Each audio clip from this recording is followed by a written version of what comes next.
যুক্তরাজ্যের সংবাদ মাধ্যম দ্য টেলিগ্রাফ টিউলিপ সিদ্দিকের আরও একটি সম্পত্তি বাড়ির খোঁজ পেয়েছে। সংবাদ মাধ্যমটি জানিয়েছে, বাংলাদেশের রাজধানী ঢাকার গুলশানে একটি বিলাসবহুল ১০ তলা টাওয়ারের বাসিন্দা হিসেবে টিউলিপ সিদ্দিকের নামে তালিকাভুক্ত করা হয়েছিল। সেই বাড়িটির নামকরণও করা হয়েছে টিউলিপের পরিবারের নাম। যুক্তরাজ্যের সাবেক দুর্নীতিবিরোধী মন্ত্রী টিউলিপ সিদ্দিক যুক্তরাজ্যের ক্ষমতাসীন লেবার পার্টির পার্লামেন্ট সদস্য।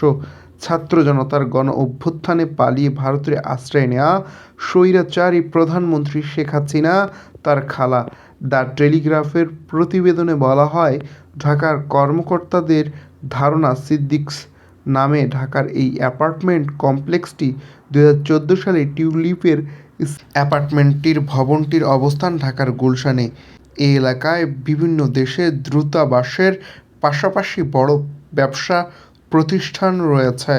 ও সংবাদ প্রতিবেদনের তথ্য অনুযায়ী এ নিয়ে বাংলাদেশের টিউলিপ সিদ্দিকের সঙ্গে সংশ্লিষ্ট পঞ্চম জমির খোঁজ পাওয়া গেছে।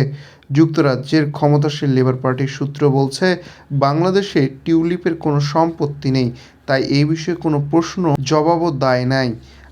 প্রায় ১ মাস আগে টিউলিপ সিদ্দিক যুক্তরাজ্যের সিটি মিনিস্টার পদ থেকে পদত্যাগ করেন। তিনি এখনও সম্পত্তি সংক্রান্ত বিষয়সহ বাংলাদেশে তার খালা শেখ হাসিনার স্বৈরাচার শাসনের সঙ্গে যোগসূত্র নিয়ে নানা প্রশ্নের সম্মুখীন হচ্ছেন। ব্রিটিশ প্রধানমন্ত্রী উপদেষ্টা লাউরি ম্যাগনাস যুক্তরাষ্ট্রের মন্ত্রিসভার সদস্যদের মানদণ্ড বিষয়ক দিকগুলো দেখেন। টিউলিপের বিরুদ্ধে দুর্নীতির ওঠা অভিযোগগুলো নিয়ে লাউরি তদন্ত করেছে। তদন্ত দেখছে শেখ হাসিনার নেতৃত্বাধীন দল আওয়ামী লীগের সাথে সম্পর্কিত এক ব্যক্তি। Bangla press, London.